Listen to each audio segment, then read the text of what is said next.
Puji, boleh dengar clear? Boleh.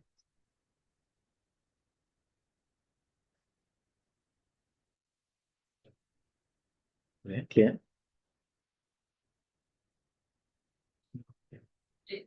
Okay, Assalamualaikum warahmatullahi taala wabarakatuh. Selamat pagi semua. Selamat datang ke GLS Speakers Hub 2025. Saya Muhammad Ashran bin Syed Ahmad dan hari ini saya berperanan lah sebagai moderator untuk GLS Speaker Hub untuk sesi yang kedua ini, yang akan membicarakan topik mengenai integrating cadastral and topographic data into BIM model. Dan bersama saya pada pagi ini adalah Land Surveyor Muhammad Farid Al-Azmi bin Ishaq, pengarah ukur bahagian uh, uh, topografi Semenanjung, pemetaan topografi Semenanjung, Jabatan Ukur dan Pemetaan Malaysia. Untuk membahaskan mengenai topik kita ini, iaitu integrating cadastral and topographic data into BIM model ini, saya rasa Land Surveyor Muhammad Farid adalah orang yang sesuai lah, yang saya kenal bila saya terima ataupun lihat kepada topik ini, dan orang yang pertama yang saya terlintas kat fikiran adalah Land Surveyor Muhammad Farid atas waktu pengalaman beliau yang telah lama terlibat dalam bidang kadastral. Dan juga sekarang ini secara khususnya menjawab jawatan sebagai pengarah untuk seksyen pemetaan topografi Semenanjung. Tadi sebelum kita meneruskan dengan pembentangan daripada Land Surveyor Muhammad Farid, izinkan saya terlebih dahulu untuk memperkenalkan speaker kita pada hari ini. So, Land Surveyor Muhammad Farid memiliki ijazah sarjana Geomatic Engineering daripada tahun 2015, dan beliau juga memiliki ijazah sarjana kejuruteraan geomatik sejak tahun 2000 lagi, dan beliau telah berkhidmat di Jabatan Ukur dan Pemetaan Malaysia selama lebih daripada 25 tahun, 24 tahun, dan sekarang ini menjawat jawatan sebagai pengarah ukur bahagian pemetaan topografi Semenanjung. Dan Land Surveyor Muhammad Farid telah memulakan perkhidmatan beliau di Jupem, Johor sejak tahun 2021, sebelum beliau berpindah ke Jupem Melaka pada tahun 2003, dan seterusnya ke bahagian kadastral pada tahun 2009, berkhidmat di Jupem Perak pada tahun 2012, sebelum beliau menyambung ijazah sarjana beliau dan graduate pada tahun 2015. Seterusnya beliau menyambung perkhidmatan beliau di Jupem di bahagian kadastral sehingga tahun 2024, dan sejak September 2024, dan Surveyor Muhammad Farid menggalas tanggungjawab sebagai pengarah bahagian pemetaan topografi Semenanjung sehingga sekarang. So dengan pengenalan itu, saya serahkan sesi ini kepada Yang Surveyor Muhammad Farid untuk menyampaikan pembentangan beliau. Silakan. Terima kasih Syan kepada ini. Pada kesempatan ini saya mengucapkan terima kasih kepada RSM, samanya JLS Mission, atas kesempatan diberikan untuk kongsian topik ini. So untuk pagi ini kita akan bincang untuk propose sebenarnya integrating cadastral and topographic data into BIM model supaya align sama dengan Malaysia Geospatial Infrastructure with global standards. Dan untuk konten saya akan cover sehingga 6 konten dalam session, antaranya introduction, understanding two domains, BIM fundamental, BIM integration framework for cadastral and topographical data, the challenges, dan juga future direction.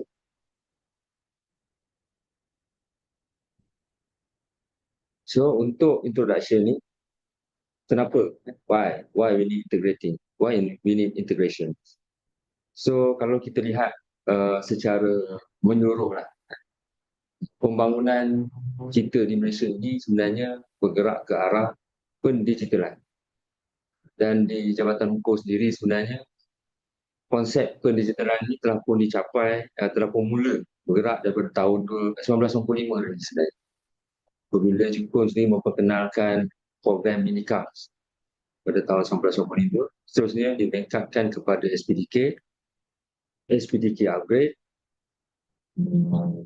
dan juga kepada field to finish pada tahun 2005, sehinggalah diperkenalkan di Cadastre, e-Cadastre pada tahun 2010. Dan sehingga kini pengembangan teknologi itu semakin baik dan di seluruh jumpa negeri sebenarnya tiada lagi paperless. Mana pendigitalan itu telah pun berlaku bermula daripada tahun 2010 sehingga kini. Itu kita lihat di pengembangan di Jepun lah. Dan dari segi pengembangan peringkat pembangunan di luar, kerana itu kita lihat wujudnya inisiatif untuk memperkenalkan BIM model ini daripada tahun 2016 lagi untuk tujuan planning, design dan juga asset management. Dan selain daripada itu, kita lihat dengan adanya teknologi ataupun pendigitalan ini, dia membantu untuk meningkatkan accuracy dan juga integration antara data-data geospatial ini. So that's why kita lihat penting untuk cadastral dan topografi data ini dijadikan sebagai satu foundation bagi merealisasikan BIM model. Tak lagi sahutan daripada seruan daripada Yang Berhormat Perdana Menteri kita sendiri untuk melaksanakan BIM model bagi seluruh projek-projek pembangunan di Malaysia. Dan kenapa dia penting? Why integration is necessary? So kita bila melihat kepada integrating cadastral and topographic data dalam BIM, sebenarnya kita ingin meningkatkan accuracy, reliability dan juga validity data. Dan kalau kita lihat pembangunan yang dilaksanakan tanpa kerjasama ataupun integrating antara data-data ini, model-model yang dibangunkan ini akan berada dalam keadaan yang agak sama. Ini kerana model BIM ini yang bermula daripada design hendaklah sepatutnya berada di atas data cadastral survey yang dibuktikan berada di lapangan. Ini bagi melihat ataupun mengelak berlakunya encroachment dan juga overlap. Begitu juga dengan maklumat-maklumat terrain, elevation dan juga site condition yang sangat diperlukan sebenarnya bagi tujuan data model yang dibangunkan ini benar-benar menggunakan maklumat terrain ataupun elevation yang telah pun dicerap di lapangan. Okay. So kalau kita lihat data-data terrain, sekiranya tidak dibuat cerapan, sebaliknya hanya menggunakan overlapping data saja, maka pembangunan yang dirancang itu tidak dapat digambarkan dalam model ini. So that's why perlunya integration antara data-data ini supaya model yang dibangunkan ini dapat mencerminkan keadaan sebenar yang ingin dirancang dan ingin dibangunkan.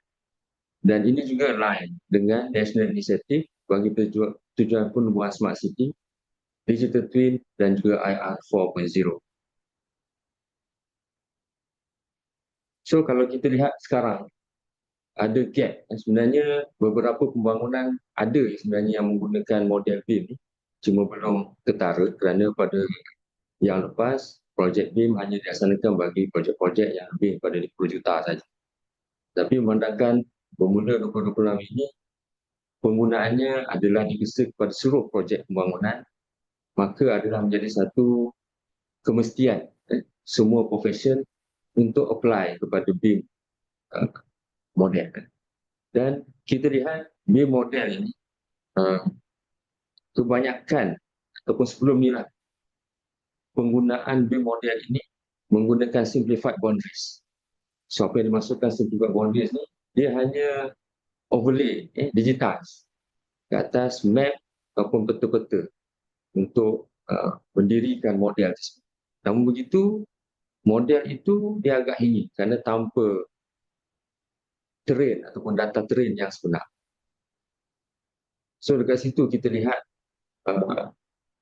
gap ataupun jurang yang berlaku untuk menghasilkan model ini perlu data-data yang tepat dan juga dapat diintegrasikan.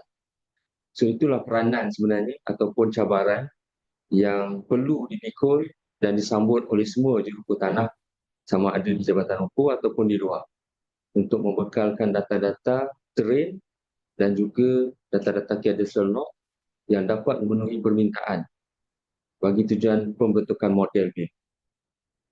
Dan kita lihat juga sekarang ini perbezaan agensi juga menggunakan software-software dan format-format yang berlainan yang merupakan salah satu kekangan juga bagi tujuan integration data.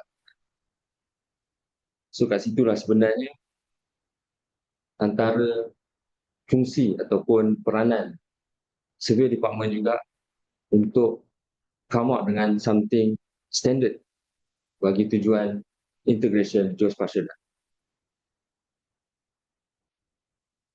So dekat sini untuk session 2 kita akan lihat domain. Ada dua domain yang kita akan lihat lebih detail, antaranya cadastral domain yang pertama. Yang mana cadastral domain ini adalah satu keperluan di dalam menentukan right, restriction dan juga responsibilities. Okay. Apabila kita mengatakan tentang cadastral, maka right ataupun hak tuan tanah itu untuk mengetahui sempadannya. Right tuan tanah untuk mengetahui keluasan lotnya, sempadannya di atas tanah. Ditentukan dengan tepat di atas tanah. Dan apabila kita datang tentang restriction, ialah limitation yang diberi. Antaranya sekatan kepentingan, syarat nyata tanah.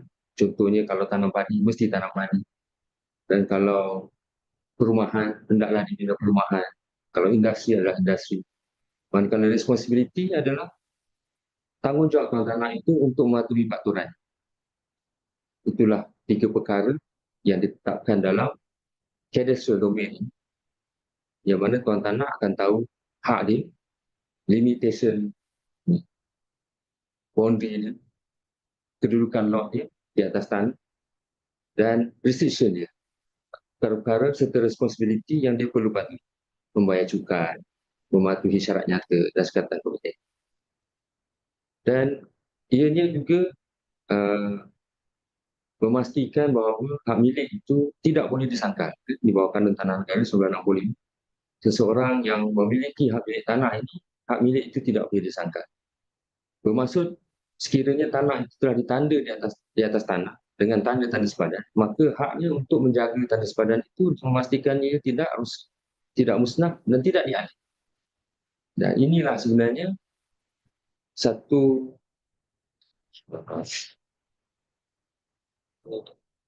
tanggungjawab dan juga satu kelebihan yang sebenarnya diberi dalam bidang cadastral untuk menunjukkan bahawa hak milik itu bukanlah sesuatu yang boleh ditukar ganti dengan sewenang-wenang. Dan data-data hak milik ini akan disupport oleh Land Registration System di Malaysia. Dan kalau di Jepun kita ada di cadastre, dan kalau di peringkat pejabat tanah kita ada di tanah dalam pengurusan pentadbiran tanah. Okay. Dan kalau kita lihat kepada output cadastral ini, kita ada certified plan, plan akui, dan juga certified strata plan, plan akui strata. Dan kalau kita lihat untuk certified plan ni ada maklumat-maklumat bearing, distance, nombor lot, nombor pelan. Cuma tiada maklumat tuan tanah, nama tuan tanah ni pada hak milik.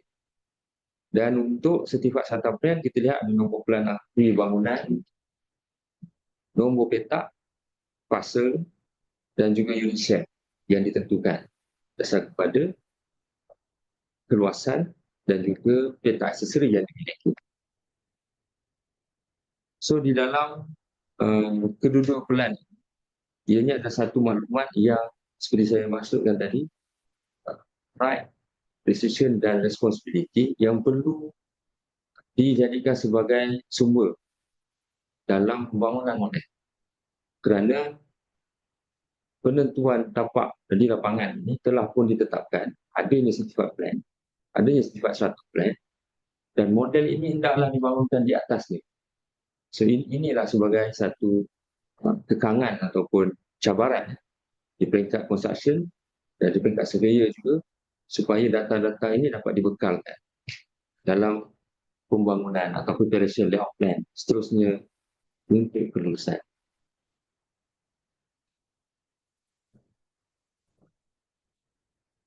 Dan selain daripada itu, cadastre juga bantuan kepada administrative boundary, dan administrative boundary ini adalah boundary-boundary yang merentasi mukim, daerah dan juga negeri. So bagi projek-projek pembangunan yang besar, contohnya pembinaan LRT, lebuh raya. So maklumat-maklumat ini perlu dimasukkan ataupun diintegrasikan dalam pembangunan model tersebut, supaya apabila ia across kepada sempadan pentadbiran daerah ataupun sempadan pentadbiran negeri, maka owner projek tahu deal yang perlu dilaksanakan apabila merentasi daerah dan juga merentasi negeri. So penting maklumat-maklumat administrative boundary juga dimasukkan dalam pembangunan model.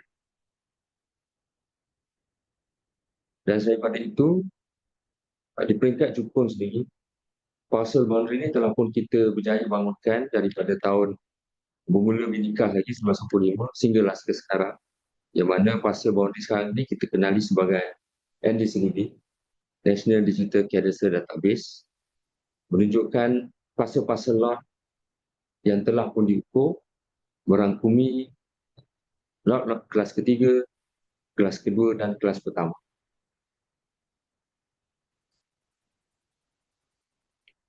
Okey, domain yang kedua ialah topografi.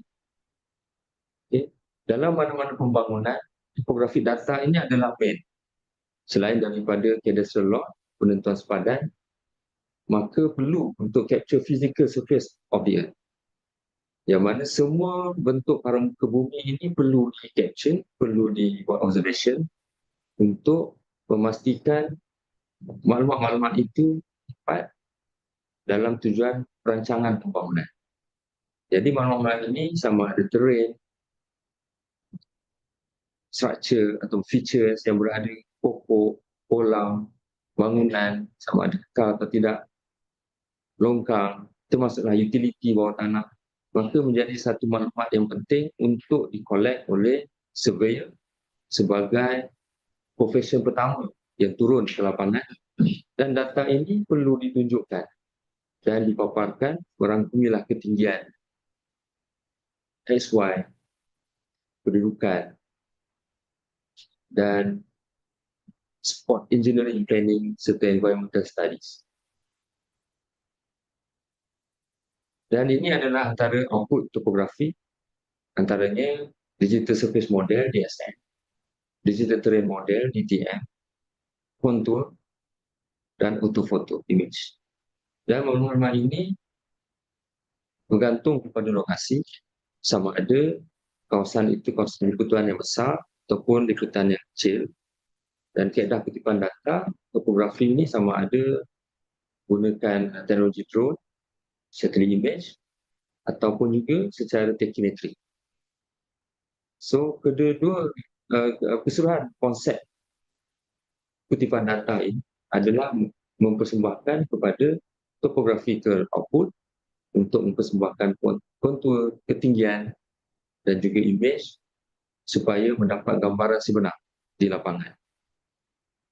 Dan kalau kita lihat kepada model-model yang dibangunkan tanpa mengambil kira datum ataupun unjuran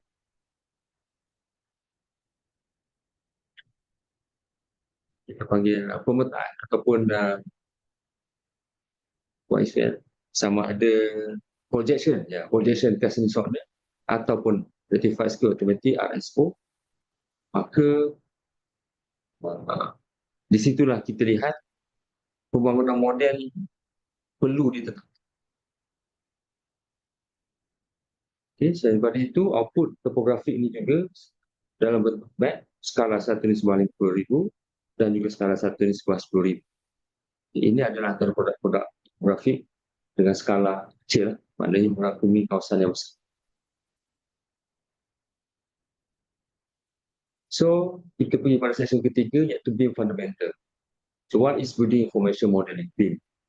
Ini adalah satu pembangunan model yang bukan sekadar berbentuk 3D, tetapi ia merangkumi geometri, attribute dan hubungan antara geometri dan attribute relationship. Dan BIM ini sepatutnya menghubungkan relation tadi bukan sekadar antara geometri ataupun data yang dibina, tetapi hubungannya dengan physical shape di lokasi. Tujuannya supaya arkitek, engineer, surveyor, planner dan juga kontraktor dapat menggunakan data ini dan apply dalam pembangunan di lapangan. Dan hasrat untuk BIM ini juga selain daripada planning, design dan juga construct, ianya juga akan digunakan nanti dalam asset dan juga facility management. Ini adalah perkara yang sebenarnya sangat baru di Malaysia terutamanya. Kerana selama ini asset dan facility management ini adalah menggunakan kertas. Kalau berdasar kepada pengalaman, terutamanya dalam strata management, memang berkeping-keping pelan bangunan dan juga pelan strata disimpan di pejabat management yang sebenarnya boleh kata tak ada siapa tengok lah. Terlalu tebal dan terlalu banyak. Dan untuk dilihat oleh asset serta facility management. Tetapi dengan hasrat pembinaan BIM model ini, ianya sikit sebanyak membantu dengan akses kepada asset serta facility ini melalui gambaran model kita. Ini hasratlah. Dan setakat ni, setakat pengetahuan saya tak ada lagi lah yang sampai ke peringkat itu.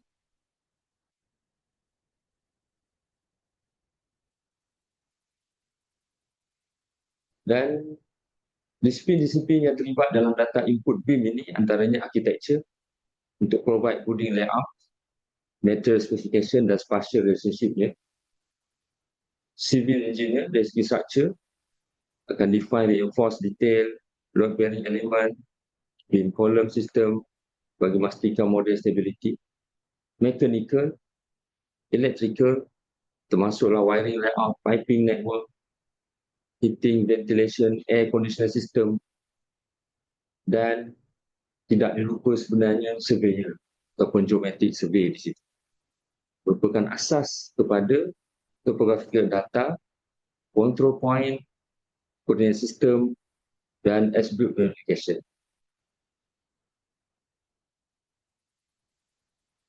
Dan kalau kita dapat lihat kepada slide ni, model ini dibina daripada peringkat awal lagi oleh arkitek, kemudian model oleh civil structure, seterusnya model dibangunkan oleh mechanical dan electrical dan dikombinkan dalam infrastructure model membentuk satu coordination model yang merangkumi keseluruhan pembangunan. So di sinilah kita lihat BIM model ini dia bukan sekadar design tetapi menggambarkan keadaan sebenar yang sepatutnya dibina. So itulah cabaran sebenarnya.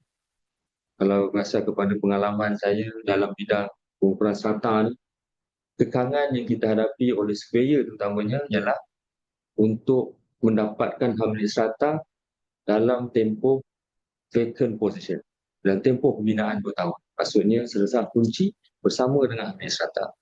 Ini kerana dalam pembinaan semasa sebenarnya model yang dibangunkan, saya tidak masukkan BIM lagi, tetapi keadaan sekarang ni sebenarnya kita memang bergerak dalam keadaan model pun, cuma dalam bentuk pelan body.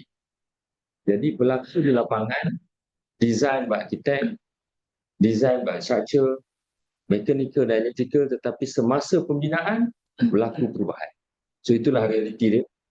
Dan perubahan ini sepatutnya apabila berlaku hendaklah di-endorse mula untuk mendapat kelulusan, dan juga apabila melibatkan pemberi milikan serata, endosan itu hendaklah melibatkan shadow parcel, tindakan shadow parcel. Yang mana shadow parcel ini telah pun submit seawal kelulusan OSC lagi.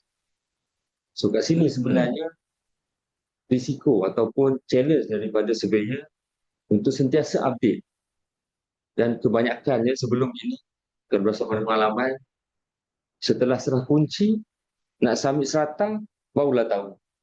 Rupanya tak sama. Pelan yang nak submit proposal strata plan dengan pelan bangunan yang dah endorse, totally berbeza. Nampak macam tuduhan lah. Tapi itulah pengalaman sebenarnya. Simple, saya bagi contoh.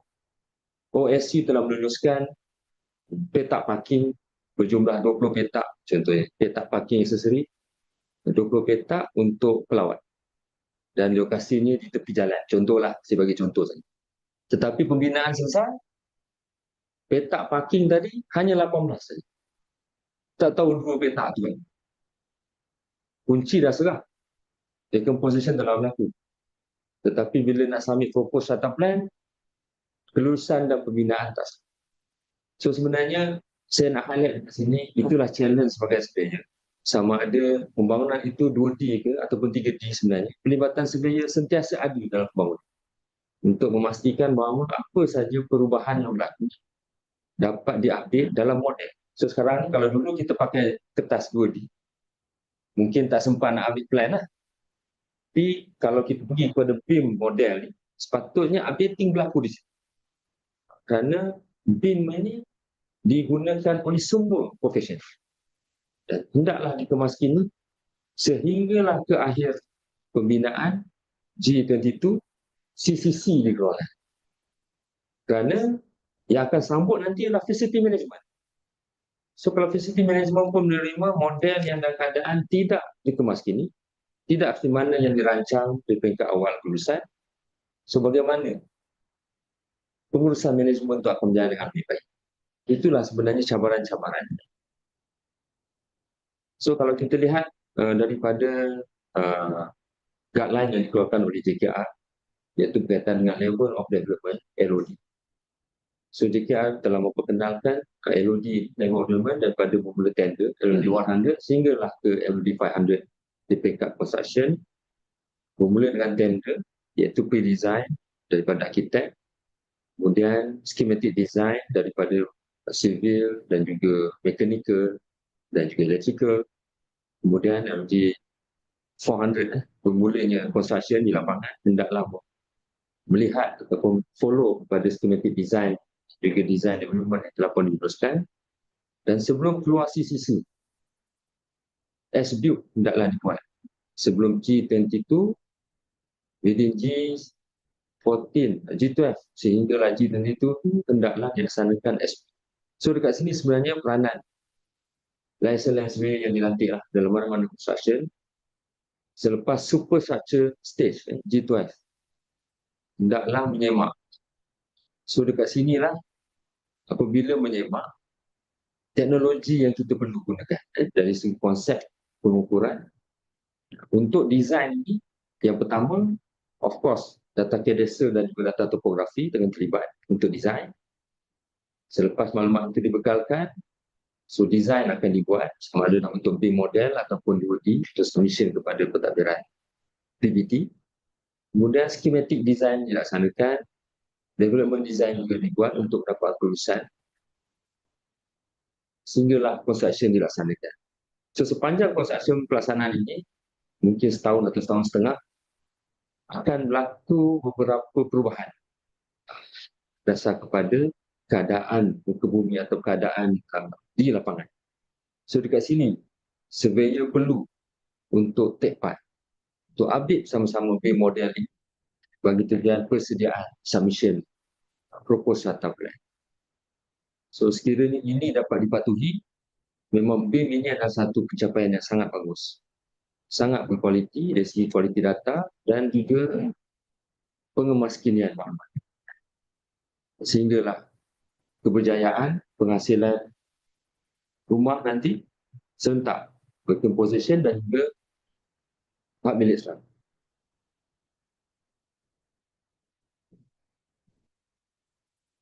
So dalam format ataupun konsep BIM fundamental ini juga kita tidak boleh separatekan BIM ini dengan geospatial data. So totally depends on geospatial accuracy untuk berfungsi dengan baik dan semua profesional akan terlibat bagi memastikan BIM ini adalah merupakan satu data yang boleh diguna pakai sehinggalah ke peringkat asset facility asset management. Dan bila kita melihat kepada data-data yang akan dibekalkan ini, ianya adalah satu data-data yang sangat besar, saiz dan formatnya, maka ianya juga adalah basis kepada digital twin dan smart city system yang perlu di-enhancekan untuk handle data-data besar.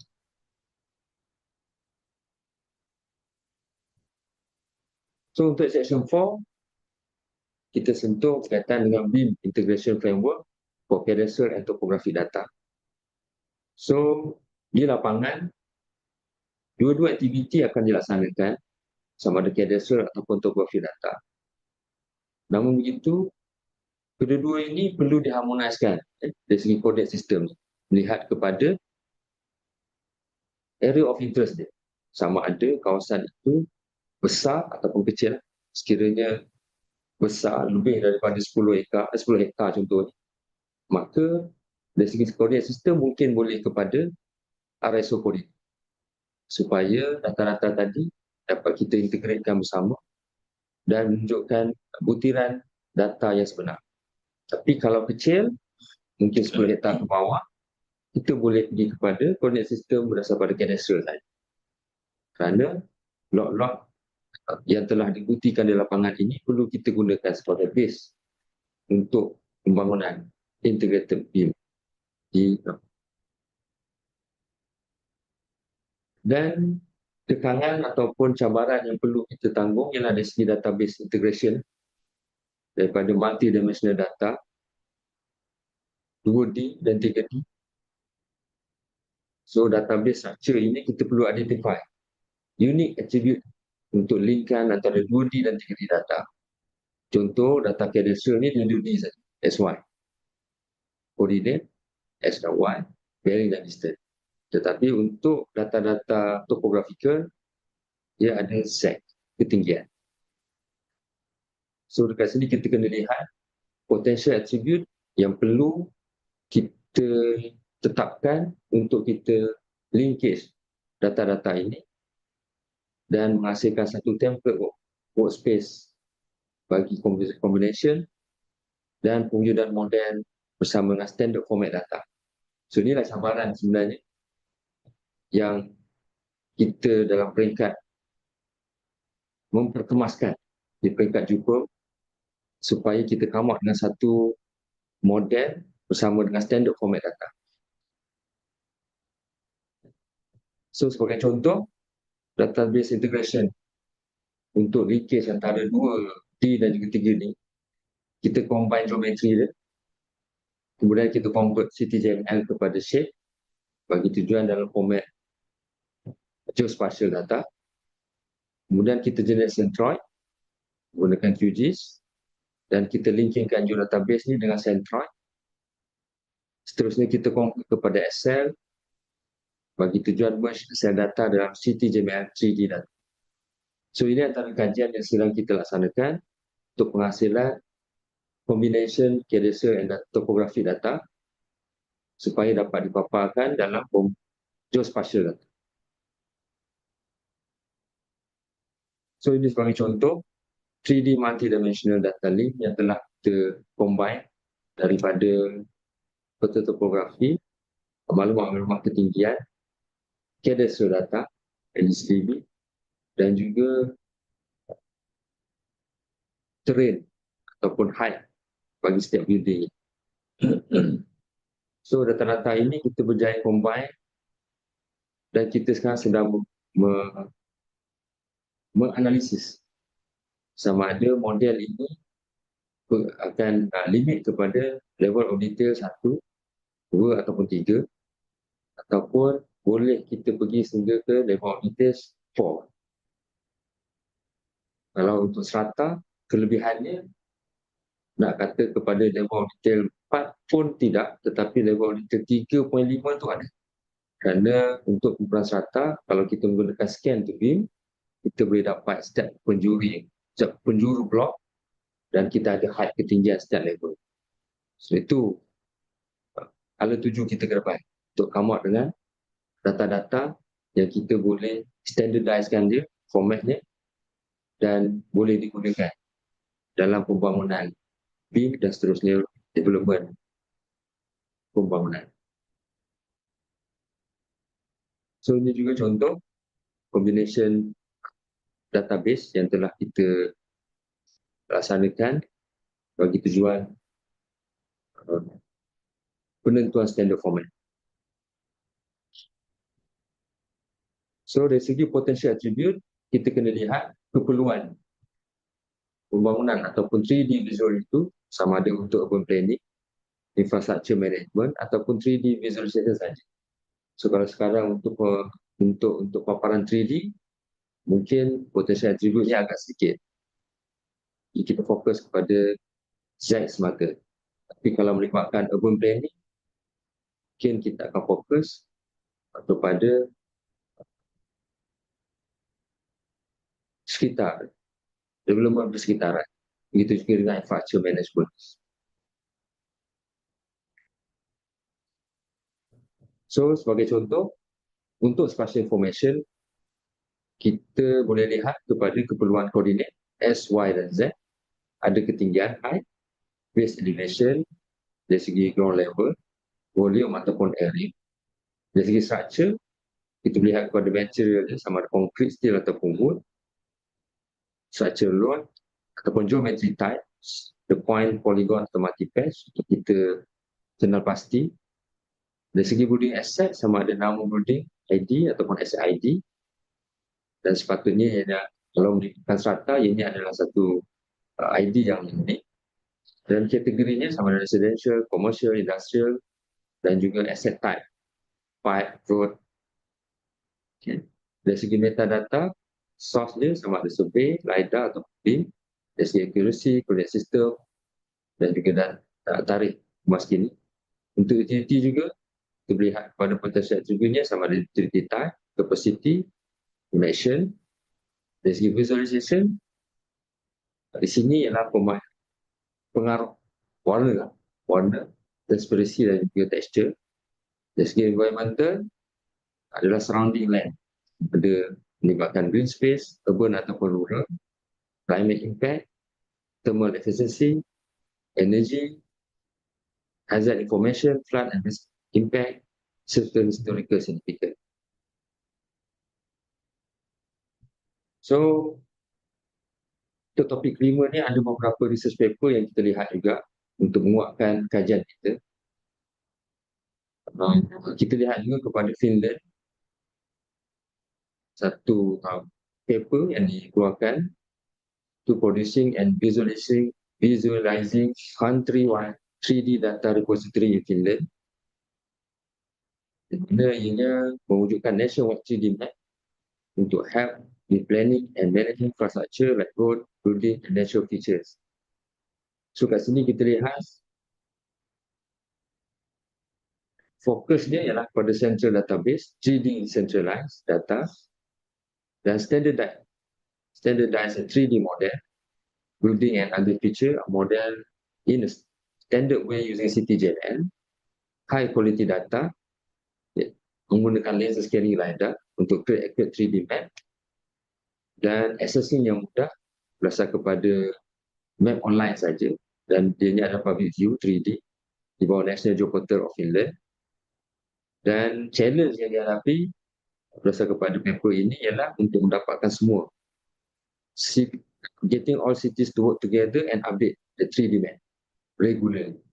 So di peringkat inilah sebenarnya sama challenge dekat peringkat kita juga untuk update maklumat-maklumat ini dalam keadaan terkini, sentiasa terkini. So itulah antara cabaran daripada paper yang kita lihat ni. So selain daripada itu, daripada Warsaw University of Technology, Poland juga, di bawah tajuk Unified Database Solution to Process BIM and GIS Data. Okay, yang mana dicadangkan untuk combine both using existing standard IFC for BIM dan CTJML for GIS. Dan diperkenalkan juga satu skema integration dipanggil BGS. Okay. Yang mana konsepnya sama daripada central database menyimpan data-data BIM dalam bentuk format IFC, manakala GIS dalam format CTJML dalam satu single database. Yang diperkenalkan sebagai skema BGS. Dan di-standardize di 3D model tersebut sama ada dari segi geometric alignment, convert daripada local BIM coordinate system to global georeference GIS system. Dan high quality data sama, iaitu menggunakan accurate georeferencing, memastikan BIM model ini correct position in the real world GIS context. Dari segi assessing juga, memudahkan dari segi konsep SQL based queries, iaitu data tadi boleh retrieve daripada BIM dan juga GIS user. Dan sama juga challenge dia ialah untuk menghasilkan semantic difference, iaitu BIM and GIS use different classification system making direct integration complex. So challenge dia ialah complexity data untuk diintegratekan daripada IFC dan juga CTJML. Dan conversion tadi yang melibatkan different coordinate system. Itu sama juga kalau kita di Malaysia ni, bila pembangunan tadi merentas daripada satu negeri ke satu negeri, di mana different system origin, different system coordinate. So itu antara challenge lah yang dihadapi. So selain daripada itu, kita lihat juga di Switzerland, implementationnya Switzerland is unique is that it has a fully transition to a 3D object-oriented topographic database for its national mapping needs.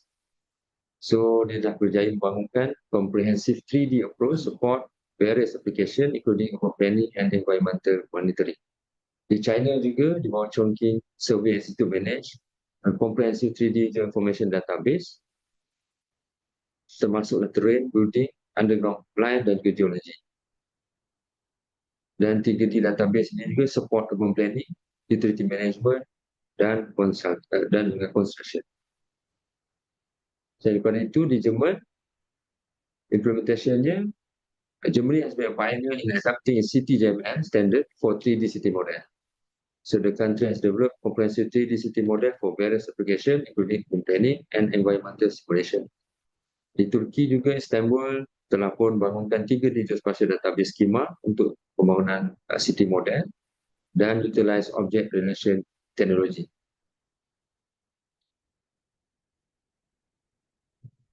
So kita ke section kelima, iaitu challenge. So kat sinilah antara perkara yang kita kena pasti hasil daripada seminar atau perbincangan, collaboration dan juga researcher yang kita lihat. Challenge yang kita hadapi ialah coordinate system misalignment, iaitu different data set so, yang digunakan dalam coordinate reference system. So, ada ISO, UTM, local grid dan BIM ini work in internal coordinate. Kebanyakannya kalau kita lihat di pembangunan construction, koordinat dalaman saja digunakan. Apabila tingkat kepada pembangunan bersebelahan, dia akan ada masalah. That's why apabila pembangunan contohnya dua multi-story ataupun dua bangunan tinggi yang merentasi lot ataupun merentasi jalan. So dekat situlah cabaran sebenarnya yang perlu ditanggung kerana perubahan sistem koordinat yang berlaku. So data format juga akan main peranan, iaitu JS format, kemudian shape, GDB, tint ataupun terrestrial format itu sendiri. dan juga samalah format di peringkat 2 yang dibangunkan di bawah AutoCAD Revit ataupun IFC. So, apabila conversion dilaksanakan, beberapa maklumat penting, attribute dan geometri itu akan hilang. So, itu antara kekangan challenge yang kita lihat boleh berlaku dan perlu ditanggung. Dan kalau kita lihat juga large dataset size, dataset untuk mendapatkan DTM dan DSM ni, maklumat-maklumat ini memang besar. Raw data point cloud ni sangat besar, nak dihandle dan nak disimpan. Dan kalau setakat cubaan kita gunakan Revit, untuk point cloud ni agak sukar, dia terlalu besar. Bagaimanapun itu antara cabaran yang kita akan hadapi nanti. Mungkin discussion bersama dengan pengeluar software juga supaya integration ini masa hadapan akan dapat dilaksanakan. Okey, daripada itu dari segi legal and physical data mismatch, daripada cadastral, legal boundary, plan base, manakala topografi, physical terrain, ground conditions. So ada discrepancy kat situ dan juga different discipline, language dan standard serta data storage. So bila kita cerita tentang data storage, maka apabila selesai sesuatu projek, terutama tentang strata, di model ini tidak disimpan di mana. Itu salah satu yang sebenarnya perlu dimasukkan dalam perancangan pembangunan juga, kerana sebagai user ataupun owner yang akan menguruskan pembangunan berstrata ini, di manakah data-data ini tidak disimpan. Selain kalau sekarang ini secara hard copy, plan 2D pun terletak dalam store, tapi apabila 3D data model ini dah letak ke mana pula? Tanpa 3D data ini, maka kesukaran untuk melihat dan juga manage facility, tetapi bila ada, nak simpan dekat mana. So itu antara sebenarnya yang perlu diambil perhatian dalam mana-mana pembangunan juga. Dia bukan sekadar menyediakan infrastruktur rumah dan sebagainya, common property dan sebagainya, tapi mungkin ada satu tempat di management, facility management itu data storage untuk menyimpan semua maklumat-maklumat di model. Seterusnya, data exchange challenge yang melibatkan custom parameters dan juga family constraint, yang mana user kena define parameter dan juga kena study family behavior. Sekiranya daripada Revit format nak tukar kepada FC format, dia akan melibatkan data loss. Inilah. Itu juga dengan segi material, texture dan juga visual element. Dari segi appearance data, such as texture, rendering material dan surface, selalunya apabila kita export, data ini akan loss. Itu antara cabaran sebenarnya yang perlu dihadapi. Begitu juga dengan kompleks dan juga link data-data, may not retain hierarchy or relationship in IC, dan juga disiplin spesifik data-data. Contohnya untuk structural data-data, mechanical dan juga electrical.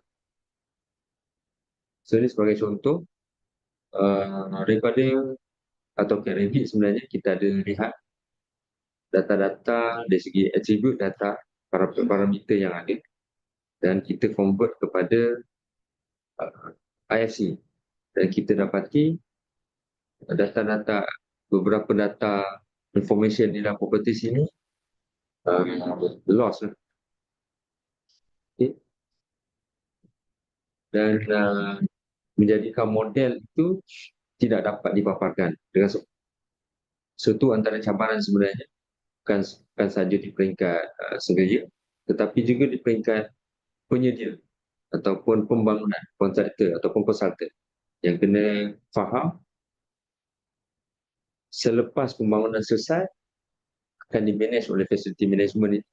Bagaimana paparan data, bagaimana facility management ini nak melihat, nak explore dan juga study lah. Contoh paling mudah lah, unit tingkat 13, blok A tingkat 13, dia dapati berlaku kebocoran file. membuat aduan dia.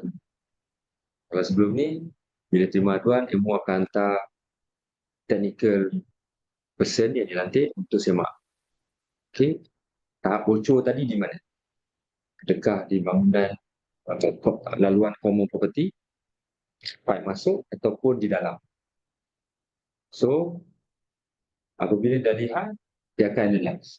Biasanya analyze ni akan panggil kontraktor lah, datang menilai harga. Okay. Dengan adanya BIM sebenarnya, di pejabat MO tadi, dia dah boleh tahu dah. Okay. Bocor, dia adu, datang semak, balik pejabat MO, lihat model. So, piping ini sebenarnya berada di mana?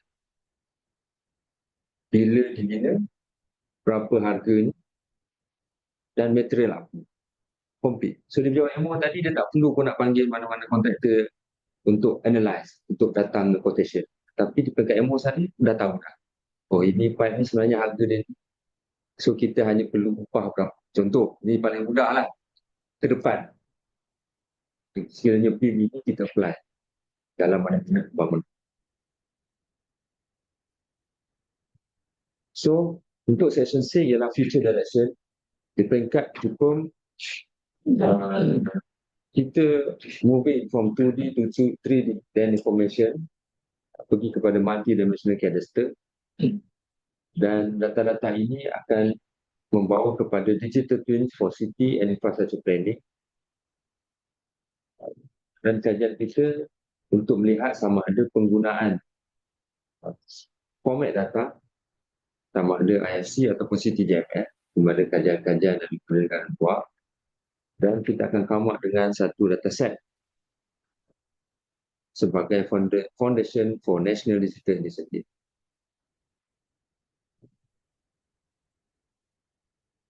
Dan untuk path forward for integrated development ni, of course kita kena strengthenkan 3D ready cadastral and topographic dataset.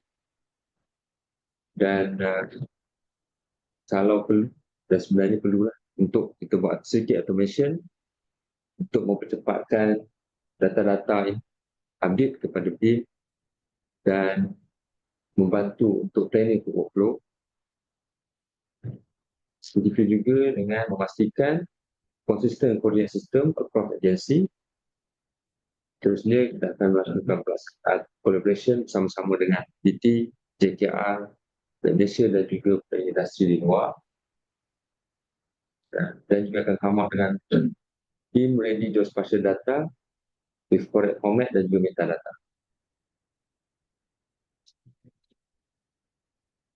So, kita dalam keadaan untuk propose nanti dalam Malaysian Standard 3D Team, National 3D Digitization Schema for Geospatial and Integration, dan standardize untuk establish consistent structure BIM element dalam mapping workflow, dan memastikan BIM data ni boleh dikonsume by JS platform dan juga vice versa, serta facilitate bersama collaboration dengan ministry dan juga local authority.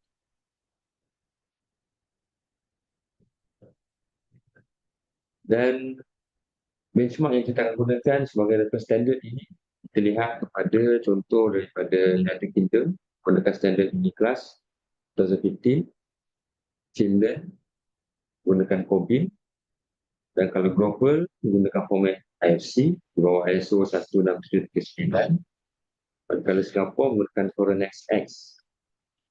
So ini antara standard yang kita study nanti dan akan propose untuk mengeluarkan guideline di bawah standard format. Dan kalau kita lihat di Malaysia, JKR, Public Works Department, ada mengeluarkan BIM standard di bawah JKR BIM Guide 2014 untuk design and build dan memperkenalkan level of development 100 to 500. Cuma memperkenalkan juga Autodesk Ready, software Autodesk Ready. So, kita di peringkat jumpa, kita kita tak fokus kepada software lah.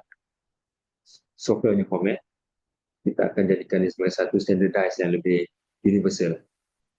Di peringkat prasarana, tak ada lagi apa-apa penggunaan BIM standard. Cuma dia follow JKR dan juga international standard, antaranya IMC.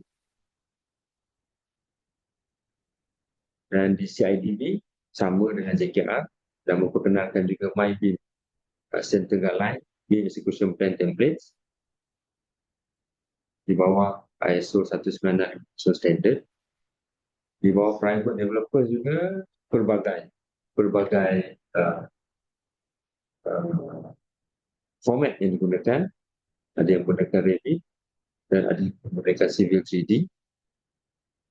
Dan di Plan Malaysia setakat ini sama dengan DIPOM lah, menggunakan Malaysia Standard 1759.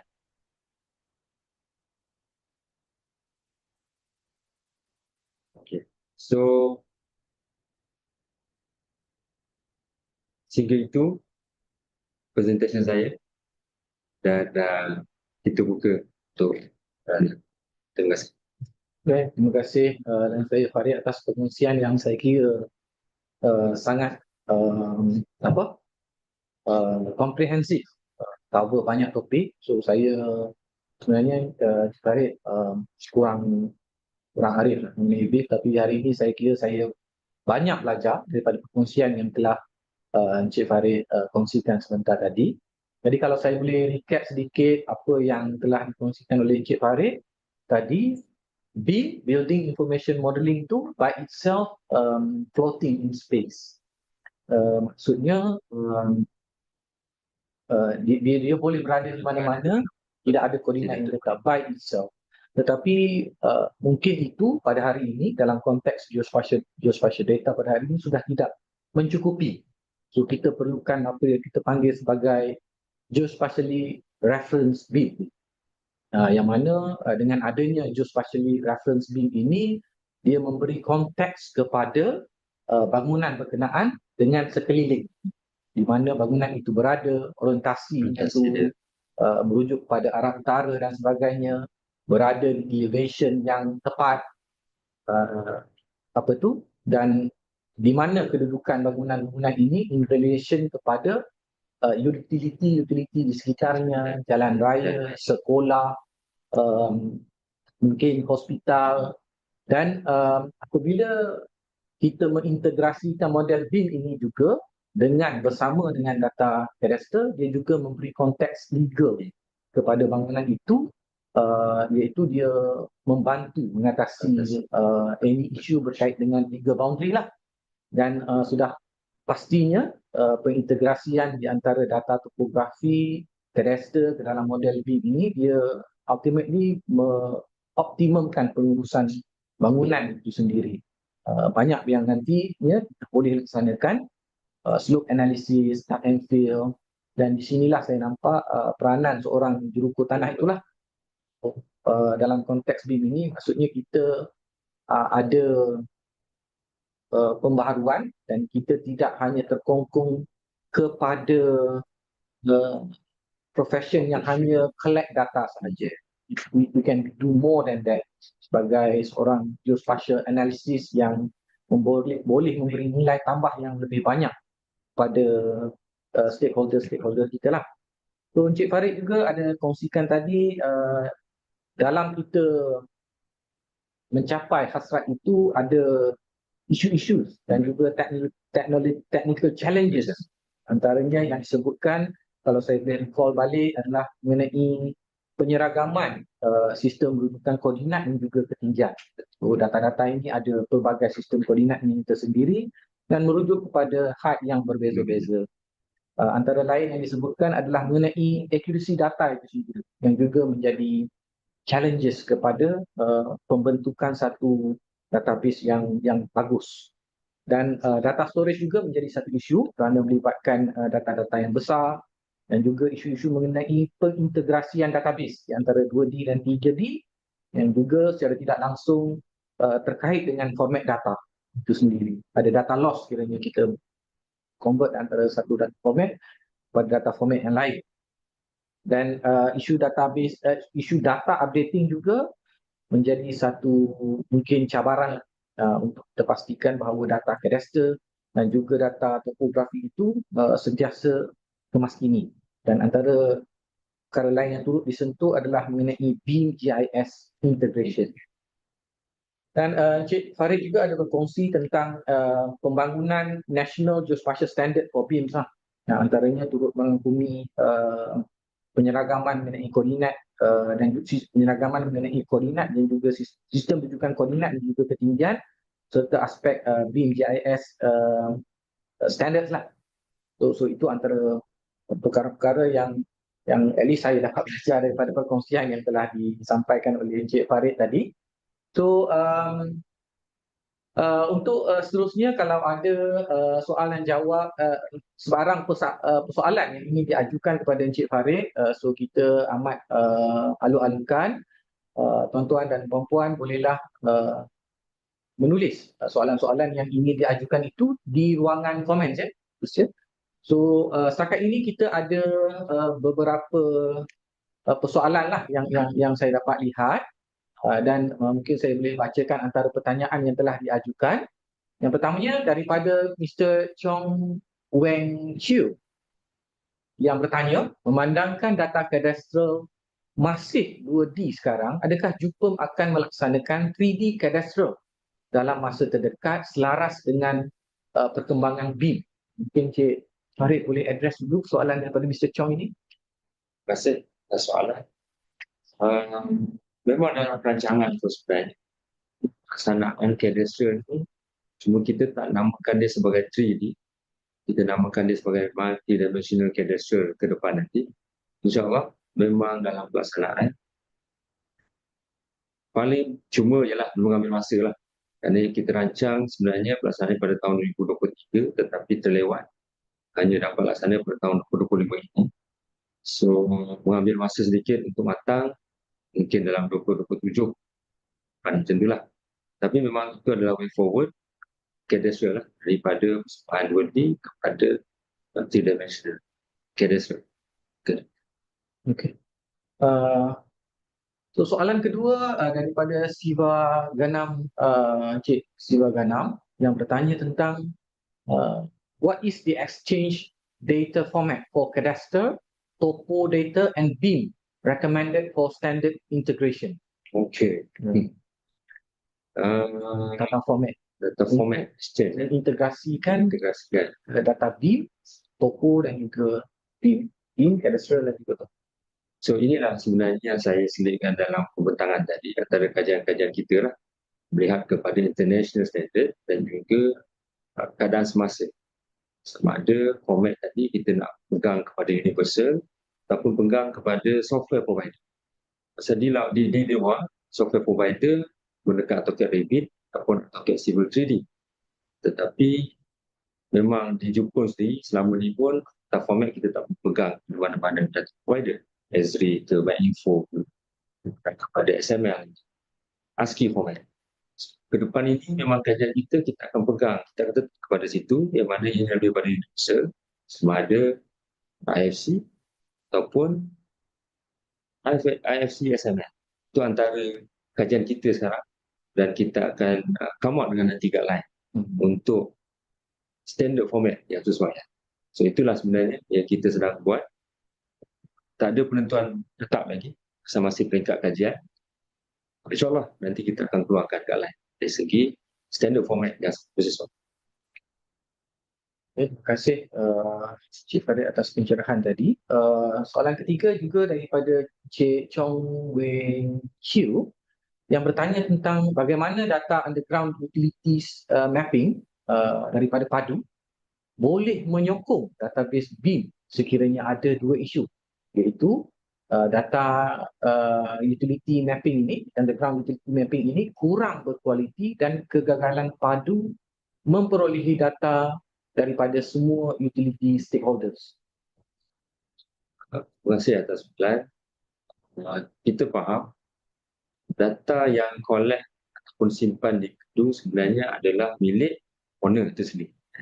Bermakna perkongsian data hanya boleh berlaku dengan kebenaran daripada owner.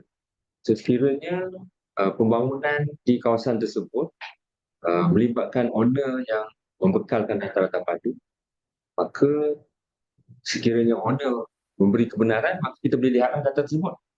Dan kutipan data. So kena faham, that's why pelibatan surveyor di peringkat awal untuk membuat kutipan data pada masa itu. So sama ada padu itu dibekalkan mungkin 5 tahun yang dulu, mungkin 3 tahun yang lalu. So dia hanya sebagai guideline saja sebenarnya. Tetapi apa yang berlaku di lapangan adalah semasa. That's why kutipan data utility semasa perlu dilaksanakan dan comparison perlu dibuat. So itu sebenarnya peranan surveyor lah.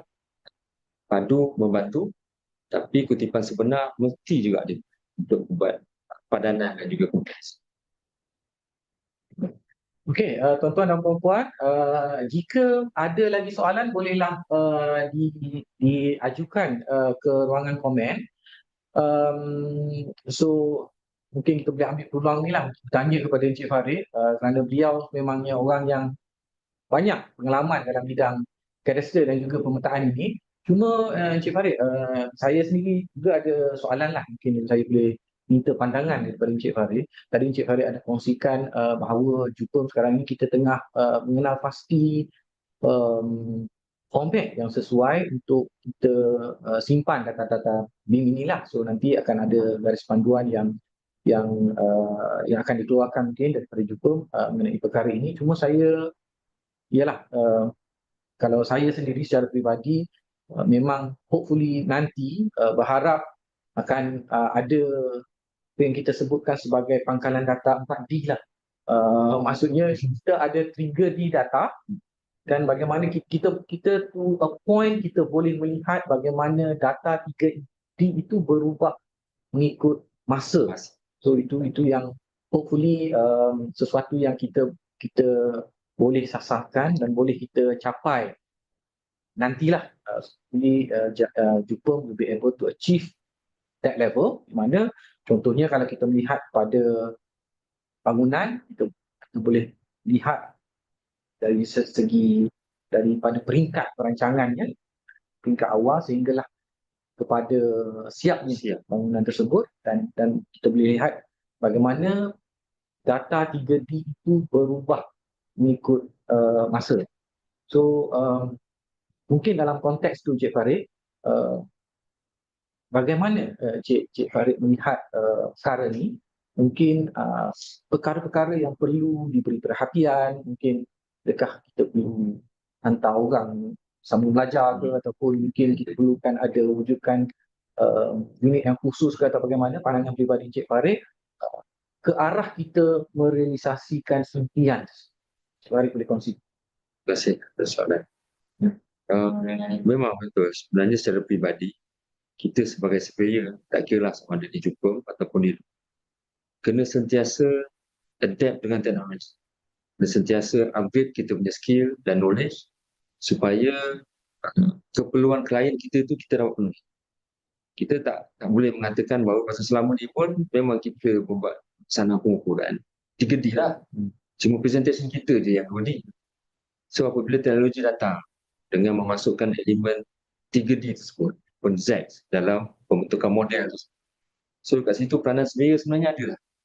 Cuma perlu untuk kita enhancekan knowledge dan juga skill kita untuk fulfill requirement. Bagi contohlah, 20 tahun dulu pun sebelum Jepun bergerak kepada digital environment, di peringkat luar, license surveyor dia, mereka dah menggunakan teknologi lebih awal sebenarnya. Menggunakan AutoCAD, menggunakan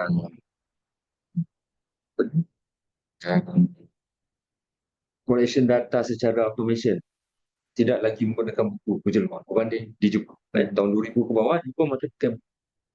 Buat labeling pun pakai buku. Tapi di luar, dah automation lah. Daripada alat terus transfer kepada PC. Itu juga software. Di Jepun tak pernah ada roket. Tapi di luar, dah bermain dengan roket. So sebenarnya, teknologi ini akan sentiasa berkembang. So kita sebagai surveyor memang kena sentiasa upgrade. So sama ada di Jepun sendiri dan juga di luar. Kalau di Jepun pribadi, macam Dr. highlight tadi, mungkin kita perlu encourage lah tim kita ataupun staff-staff kita yang ada ni untuk sambung belajar, untuk kaji lagi pengembangan teknologi, mungkin di luar. Mungkin di Malaysia dia terhad, tapi di luar mungkin kepelbagaian industri itu lebih nampak. Sebagai contoh lah, saya kata tadi BIM di luar dah mula 2016 ni, tapi kita baru nak bergerak. So mungkin limitation lah, ada limitation lah. Sebagai contoh juga, di Jepun sendiri kita hadapi limitation tersebut. Walaupun kita dah digital daripada tahun 95 sampai 2000, 2005 kita dah buat enhancement, kita buat handshake, tetapi kita punya network pada masa itu sangat sibuk. Even capability PC pada masa itu sangat rendah. Menyebabkan data-data kita lost sebenarnya. Kalau daripada jabat ke GUD, maksudnya data tu hantar 5 file contohnya, 5-3. Daripada GUD hantar semula 8 file, 5-4. So, itu antara kekangan dia. Mungkin teknologi di luar berkembang baik, tapi kita sikit demi sedikit. Sehinggalah ke hari kita dapat lihat dalam geospatial punya development juga, ada software-software yang telah pun mampu untuk memaparkan 3D. So, itu antara perkembangan teknologi yang baik tersambut dan perkemaskan. Terima kasih Cik Farid. So nampaknya macam banyak lagi kerja kita ni. Banyak tak habis. Kita nak come up dengan Betul. first standard dulu. Standard untuk kita kumpulkan data-data BIM. Dan kita nak address isu supaya kita ni nak menjadi hopefully data repository kepada BIM ini sendiri. And ultimately selepas itu mungkin kita kena fikirkan juga bagaimana data repository ini kita kongsikan pula kepada pihak-pihak luar kan. So kita ada lagi soalan yang kita terima daripada anonymous attendee. Bolehkah SLAM digunakan sebagai salah satu peralatan untuk melaksanakan pengumpulan data BIM? Pandangan Cik Farid? Terima kasih. Memang boleh, ada masalah. Cuma isu yang mungkin dihadapi dari segi kejituan. SLAM ni kejituannya mungkin agak rendah lah berbanding kita menggunakan TLS, Transfer Laser Scanning. Kat sini cabaran je lah. Bukan kata tak boleh, boleh. Cuma kejituan yang perlu ditekankan.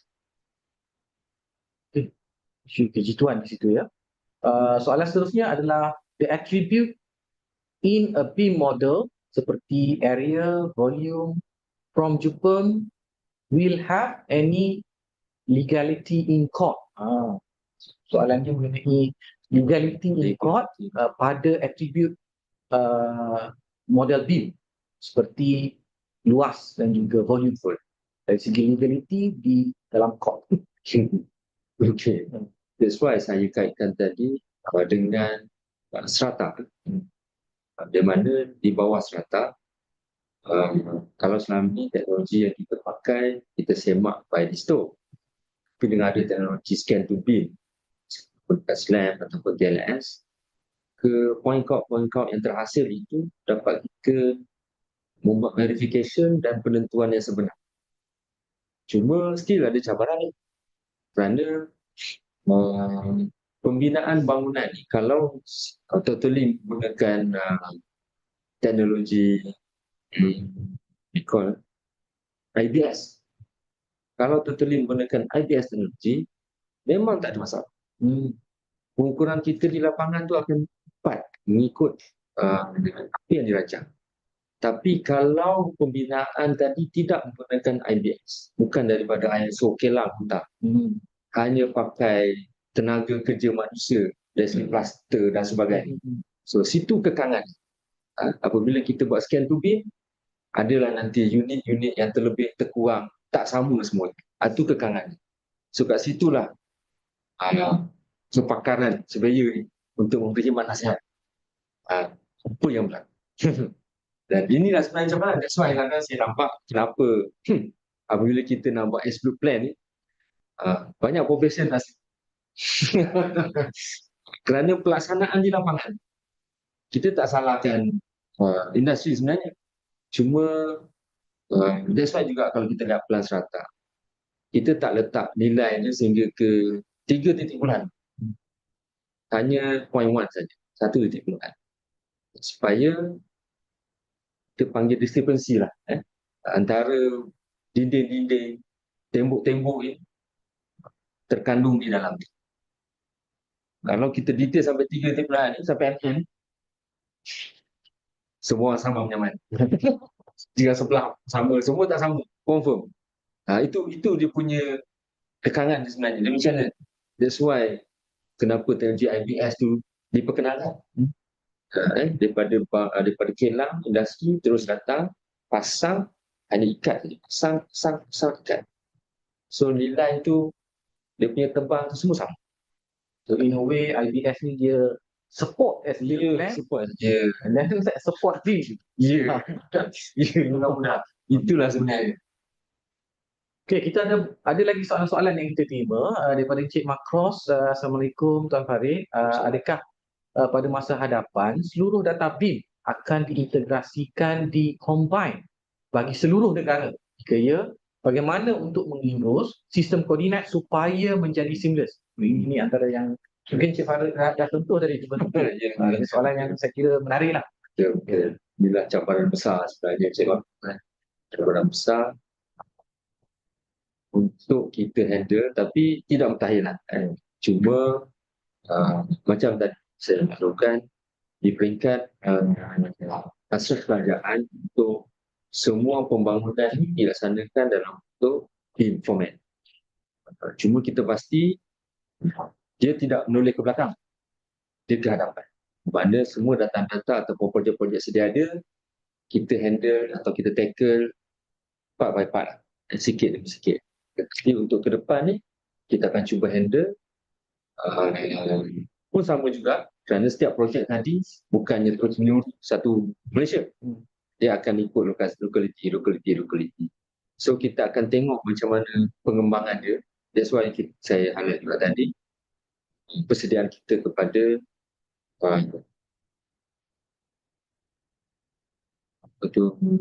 big data. Inilah sebenarnya pasal data untuk satu kompartmen pun sudah ambil 20-30 terabyte. Bentar lagi kita nak combine keseluruhan satu sebenarnya Malaysia. So itulah cabaran sebenarnya. Sama juga dihadapi oleh CIDP dan juga JKR. Macam mana nak simpan data? Apakah option yang kita ada? Adakah buat satu server farm yang sangat besar atau macam mana? Atau kongsi dengan international punya storage data? Itu semua memang untuk kajian lah. Itu saya kata pihak kepada Dr. Syal punya pandangan tu, kajian demi kajian perlu lakukan. Kita kena encourage juga staff-staff kita sambung belajar, kaji, lihat kepada dunia. Baik, kita ada terima soalan daripada pegawai Jepun juga tu. Mungkin pandangan Cik Farid tentang kesesuaian Jepun untuk mewujudkan bahagian atau unit BIM. Pandangan peribadi Cik Farid. Mungkin boleh kongsikan.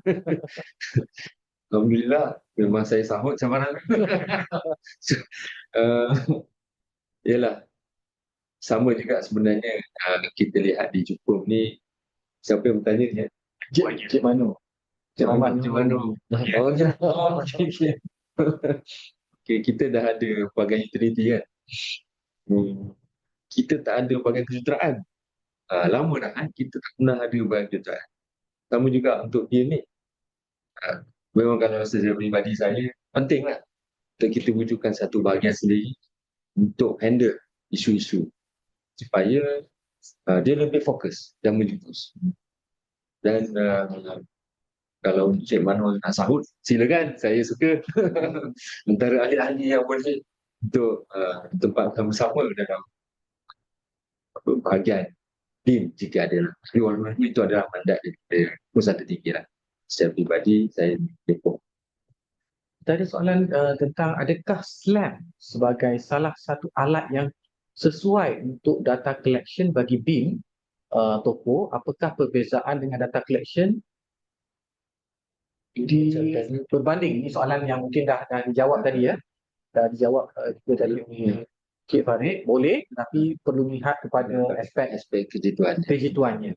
Baik, soalan seterusnya adalah tentang adakah terdapat khusus-khusus untuk melayakkan diri menjalankan kerja-kerja BIM. Mungkin Cik Farid berkongsikan. Saya fahamkan BIM ini juga menjadi salah satu daripada elektif untuk kelayakan dalam itu kan Malaysia. Cik Farid berkongsikan lebih lanjut tentang perkara ini. Lebih ke SIDP lebih kepada khusus pada tingkat technical, civil structure macam itulah. Untuk survey ni saya difahamkan juga di bawah lembaga Malaysia kan menawarkan khusus-khusus potensi bagi tujuan kerja-kerja. InsyaAllah akan ada. Okey, kita juga ada terima soalan daripada Cik Ahmad Firdaus bin Hairi yang bertanya, jika benar tu konsolidasi data BIM ini hendak dilaksanakan, maka siapakah induk yang menjaga dan mengawasi segala database ini, penggalan-penggalan data ini? Kalau kita nak consolidate data-data BIM itu, siapa yang induk yang akan menjaga dan mengawasi segala penggalan data tersebut? Boleh rujuk kepada garis panduan BIM yang telah diberikan oleh Jepun lah. Ada 1.22 yang mana way forward Jepun memang untuk menunjukkan repository BIM lah.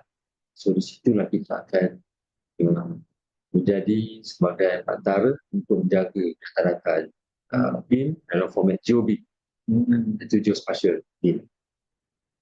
Ada satu soalan menarik yang saya dapat lihat tu, jika tuan diberi pilihan di antara accuracy ataupun kejituan ini dengan updateness ataupun kelengkapan ataupun kemaskini, yang mana sebenarnya lebih utama, terutamanya dalam konteks pelaksanaan BIM?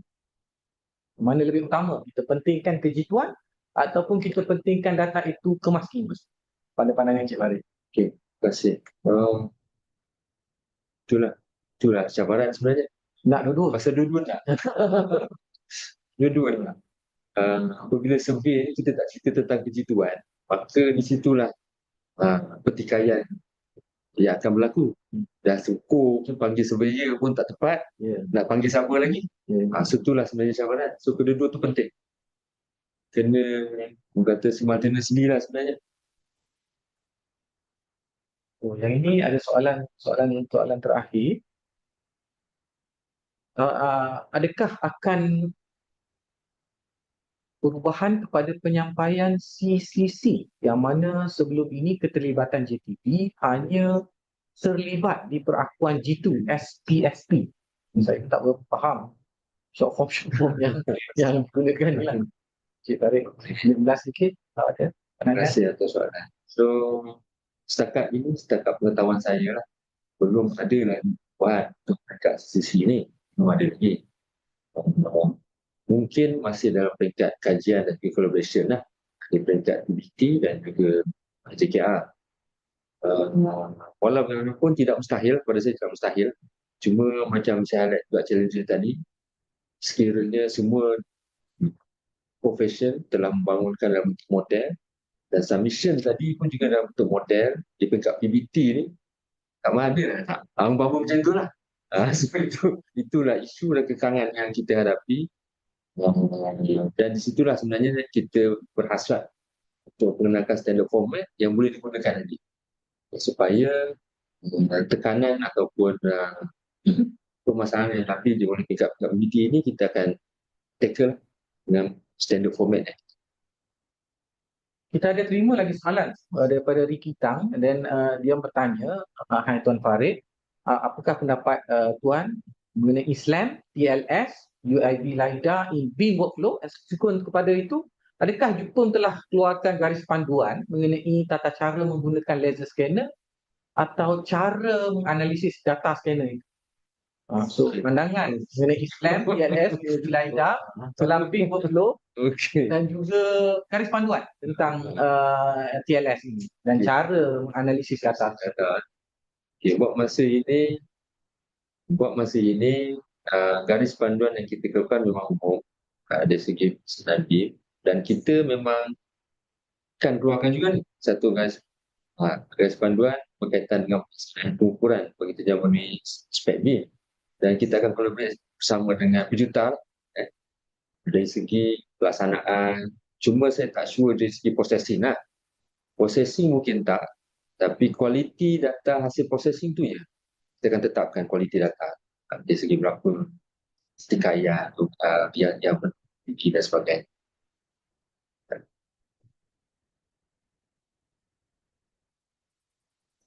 Okay.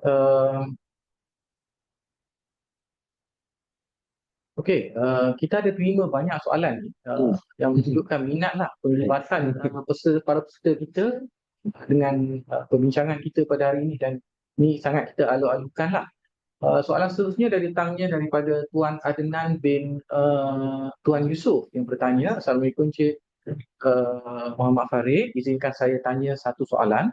How can virtual reality enhance the construction process with BIM tools? Mungkin Cik Farid ada pandangan mengenai soalan ni? Ada bagaimana virtual reality itu boleh enhance the construction process with BIM tools?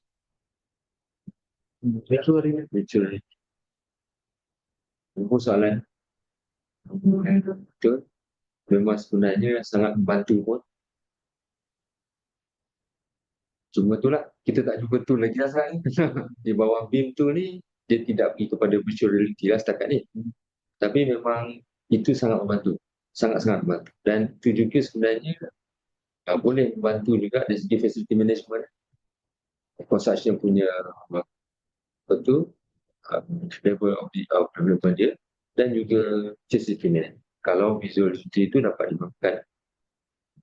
So itulah perkara sebenarnya yang perlu dimasukkan dalam perancangan pembangunan untuk melihat bukan sekadar pemantauan semasa pembangunan, tetapi selepas itu apakah kemudahan dan juga teknologi yang boleh digunakan bagi membantu dari segi pemantauan. Saya setuju lah sebenarnya kalau visual reality itu memang dia sangat membantu. Okey, ada soalan mengenai sistem rujukan koordinat lah yang sesuai untuk geospatially reference untuk BIM di Malaysia ni. Mungkin Cik Farid tadi pun dah sentuh secara sepintas lalu bahawa nanti koordinat sistem yang berbeza-beza ini perlu diseragamkan kepada satu koordinat sistem yang sesuai untuk kita wujudkan pangkalan data BIM di Malaysia. So nanti akan ada garis panduan tentang perkara ini yang akan dikeluarkan oleh Jepun. Dan soalan lain yang ditanyakan adalah apakah software BIM yang biasa digunakan di Malaysia.